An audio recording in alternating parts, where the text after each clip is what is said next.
मी म्हणजे क्लासबद्दल माहिती मला मी खूप जुनी इन्क्वायरी केलेली आहे क्लास, म्हणजे दोन एक वर्षापासून. आणि काय झालेलं की मी बोर्ड वाचला की रोज 500 ते 5,000 रुपये. मी म्हटलं आईसोबत गेलो तो बाजारात, म्हटलं चल कॉल करून विचारूनच घेऊ, म्हटलं काय.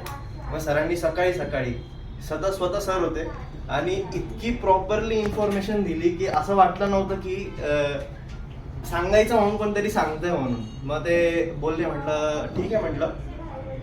आणि मग मी फीसचं वगैरे सगळं विचारलं आणि त्यावेळेला मी घरचे मला तसे बोलत नव्हते की कर म्हणून, कारण की फॅमिलीमध्ये माझे भाऊ माझे वडील ते अगोदरपासून इन्व्हेस्ट करतात. तर मग त्यांना असं वाटलं होतं की तुला बेसिकच शिकायचं तर आम्ही सांगतो तुला, असं होतं. पण म्हटलं नाही, मी एकदा कोर्स करतो, म्हणजे कसं एक कम्युनिटी सोबत आपल्याला बिल्ड होतो की आपल्याला 2-4 लोक भेटतात. तर मग म्हणून मी म्हटलं मी करतो म्हणून. मग तरी पण नाही बोललेले घरचे. पण मग ज्यावेळेला सरांनी ग्रुपवर कॉल्स टाकायचे, हा पॅटर्न म्हणतोय तो पॅटर्न म्हणतोय, आणि हे सगळं मी युट्यूबवर बघायचो अगोदरपासून. कप अँड हँडल पॅटर्न हे ते 2-3 शेअर्स मी अगोदरपासून बघत राहायचो. आणि ते 3-4 वेळा तसं झालं. मग माझ्या भावाला पण 3-4 वेळा दाखवलं, म्हटलं हा कॉल बघ, हा शेअर बघ, तो हे बघ, सगळं तो बघायचा. आणि मग एक दिवशी तोच मला बोलला की तू एक काम कर, तू कोर्स करून घे.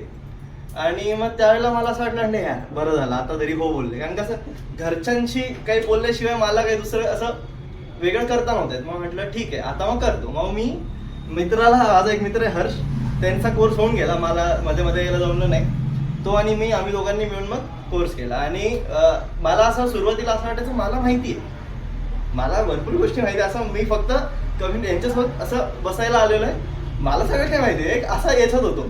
आणि मग ज्या वेळेला सरांनी आपलं 3-4 गोष्टी सांगितल्या, ते GMP असतो, IPAच्या अगोदर कुठला काय बघून घ्यायचा असतो हे माहितीच नव्हतं, की म्हणजे अशा भरपूर गोष्टी होत्या ज्या खाचा खोचा त्या सगळ्या कोर्समध्ये आल्यानंतर समजल्या की बाबा या गोष्टी बघायच्या असतात. हा पॅटर्न असतो, प्लस चार्ट पॅटर्न काय इम्पॉर्टंट आहे, नुसतं ते बेरिश कॅन्डल हे ते बघून नसतं. बस, थँक्यू सर.